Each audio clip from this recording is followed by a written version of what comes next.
Welcome to Blooming Wand, your home for grounded spiritual content. I'm Emily O'Neill, evidential psychic medium, intuitive healer, and coach. And on today's episode, I want to talk about a wolf that has captured my attention. I can't wait to share her story with you.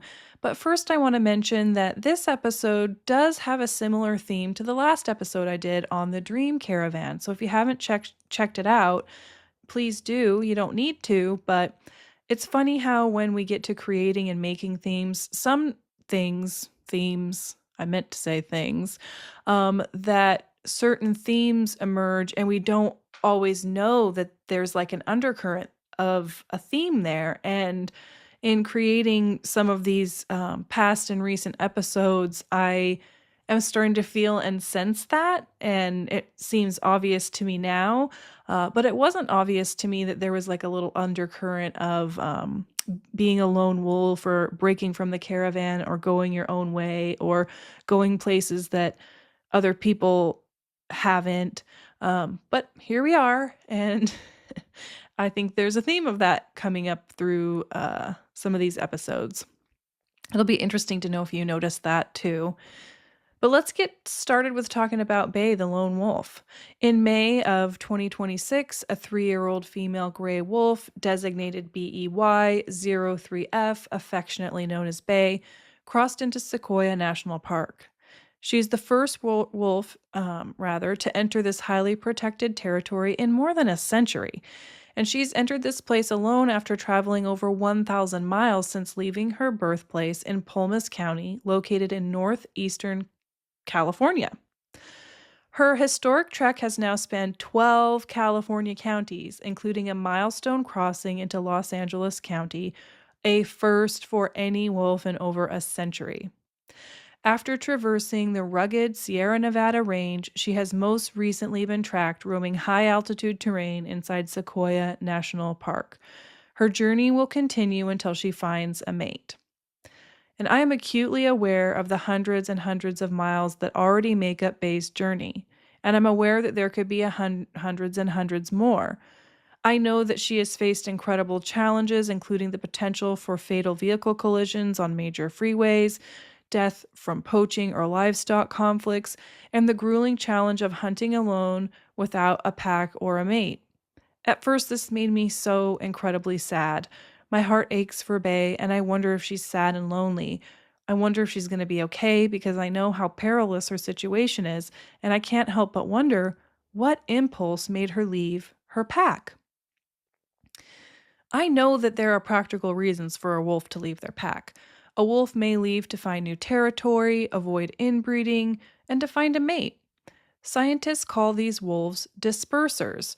I think of them as the archetypal lone wolf, and based off wildlife studies, Bay is classified as an extreme, long-distance disperser because she has traveled over 1,000 miles across the entire state of California, whereas most dispersing wolves typically only travel 50 to 100 miles from their home territory. There's no doubt Bay is in her lone wolf era, and I can't help but wonder how long it will last. And I wonder what her journey is going to reveal because it's already been so remarkable. Gray wolves were eradicated from California by 1924 through government sponsored hunting and trapping. The land has been without them for over 100 years. Does Bay somehow know this? I can't help but wonder. And as she takes each step, does she consult some wild and primitive wolf history, or better put, ancestral inheritance? Does she calculate the odds of finding her mate as she moves through the ancient sequoia forest? Is she following an instruction or a deep calling or does she feel the absence of her kind there?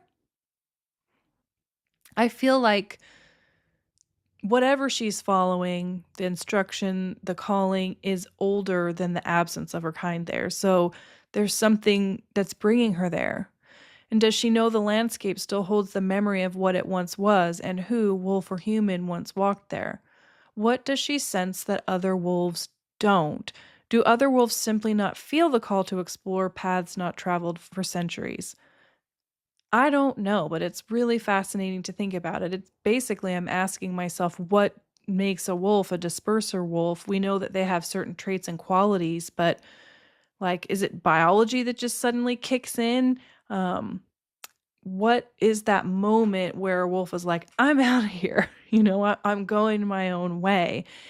And not just I'm going my own way 50 or 100 miles, but I'm going my way like across an entire state, over 1,000 miles, following trails that other wolves don't seem to follow. Now, ghost trails is a real term used by trackers and biologists to describe invisible scent highways that wolves naturally follow. These scent trails are central to how wolves survive, find food, and even find mates. And I find myself less interested in the conservation story, though it definitely matters. I care about that. But I am fascinated with what it means to be Bay, to be the one that goes away, the one who leaves the safety of the pack behind. Most wolves stop their journey within 100 miles because they easily find vacant territory, a mate nearby, or they just don't go as far and they avoid the high risks of starvation and injury that can come when you enter unknown lands. But Bay has kept moving. She's had to, because now she's entered a quote, what they call a ghost zone, which is completely devoid of other wolves. Driven by a powerful biological instinct to find a partner, she has no choice but to keep walking until she finds another of her kind. And like the wolves who become dispersers, there's I feel, a particular kind of person who enters empty territories or territories that folks don't often go to. And I feel like the people that go to these places aren't reckless or naive, but they have something in them that orients them toward what was, toward what could be, toward a wholeness that exists more as a felt sense than a visible destination.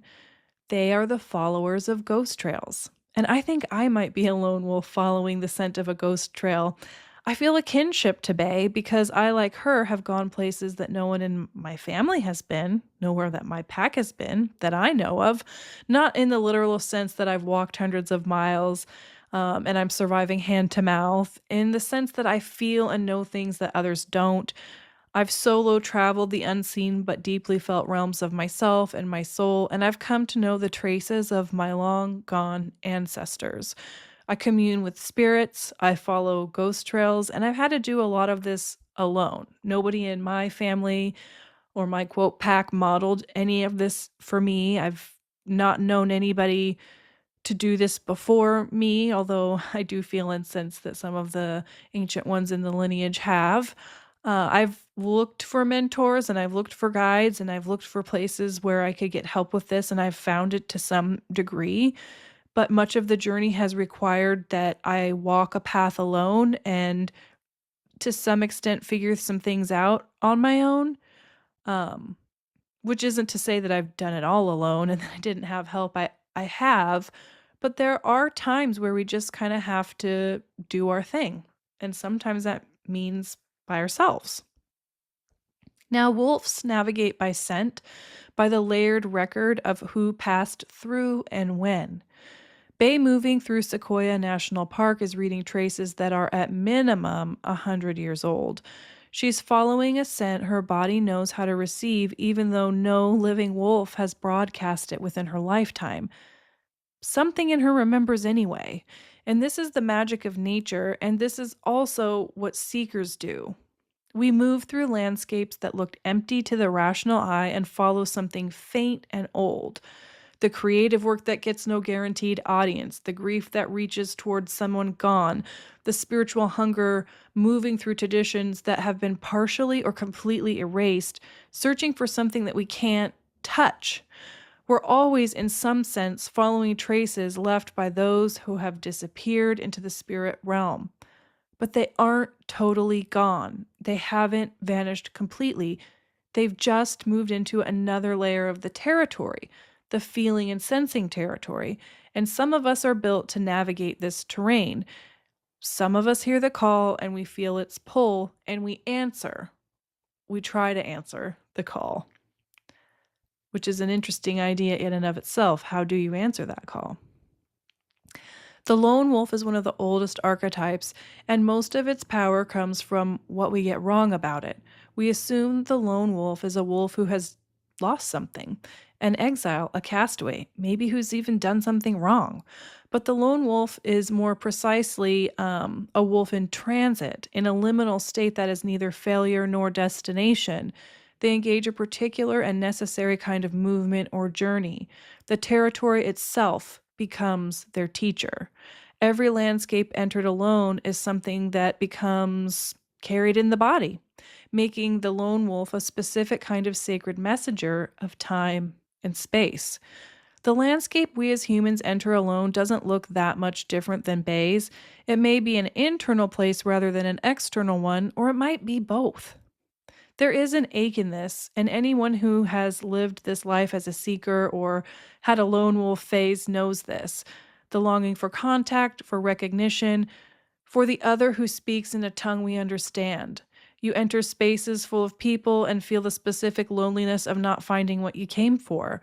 The usual gathering places don't hold what you need. You keep moving. But ache and curiosity are not opposites. In the lone wolf's experience, they are partners, always present together, one pulling forward, one pulling inward, and the journey happens in the tension between them. To separate them is to flatten the experience into something easier to talk about, but no longer true. I don't like to think of Bay as lonely or suffering through her journey. She's alive in a way that requires the whole of her. The searching is not a detour from her life, it is her life happening fully right now.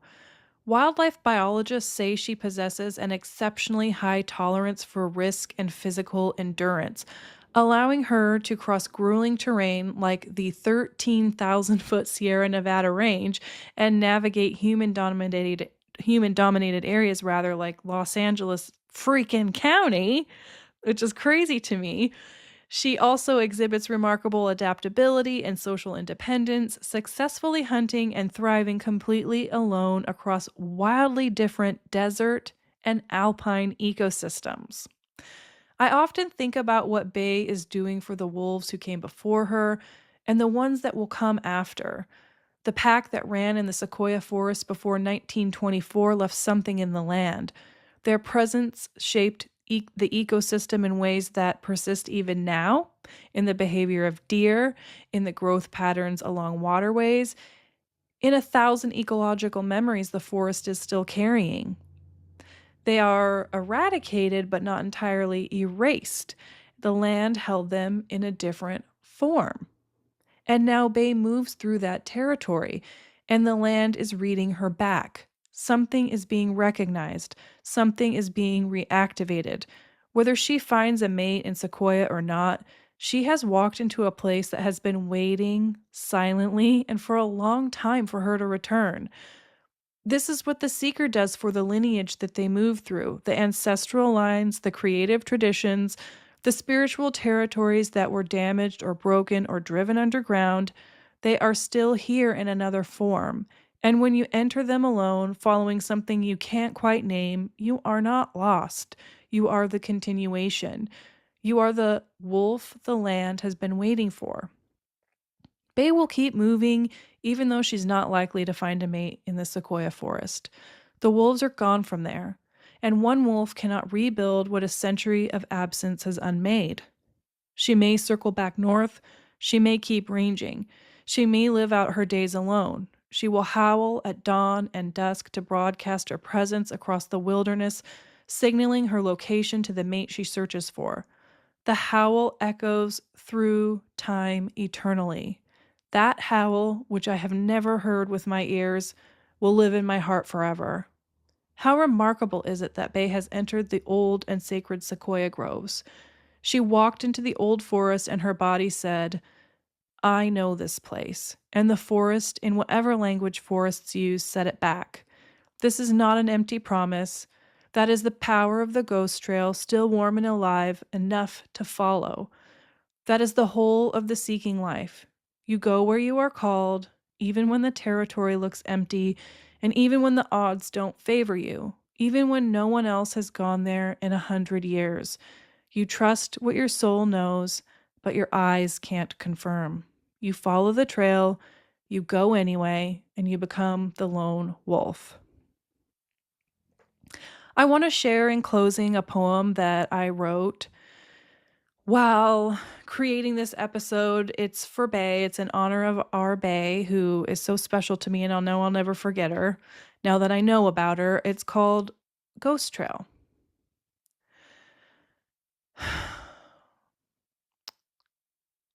A scent on the wind awakens strange memories. In the misty dawn, an old path reveals itself. The invisible scent highway is still warm and alive, though it's lived 100 years under a cloak of darkness and time. The others don't sense, don't feel, don't smell the ghost trail of the ancestors that beckon her onward. Every dusk and dawn, a lonely howl towards the sky before she takes another step on an already 1,000-mile journey. A ghost wolf in a ghost forest, on a ghost trail, following something, a felt sense more than visible destination. A hunger that doesn't live in the belly, an instinct that can't be explained. She is the continuation of a dream, of a memory. She is the echo in time that is weaving the story of those who've been and those who are yet to be. Utterly and completely alone, but not alone, for she is in communication with distant ancestors, long gone, but ever so close. In solitude, she roams, with each step braiding herself into the story of her wolf ancestors. The lone wolf perceives what others cannot. And though her path is very real, it's also surreal. Piercing the veil of time, she walks a liminal line, straight through and straight to ghost territory. Does her mate live on the other side of the thin line of todays and tomorrows? Will she roam to simply die? What does it feel like to remember something that you can't see or touch, but that you can feel? What does it feel like to follow ghost trails? What does it feel like to be a lone wolf? What does it feel like to remember what everyone else has forgotten and to search for it, knowing you might never find it and that you too will be forgotten until the next lone wolf picks up the scent of eternity? Is it only in death that union will occur? What secrets live in the heart of a ghost wolf? Well, I hope you've enjoyed this episode. If you want to read it back or read the poem, you can find it at bloomingwand.com. Click explore and go to the blog. You'll find it there. If you want to start following along with my newsletter, you can sign up for it on my website. You know that I'm so happy to have you and that you're here listening along with me. It means a lot, and I appreciate you. And you know what I'm going to say? Get those journals out. Take good care of yourself, that is, and I will see you soon.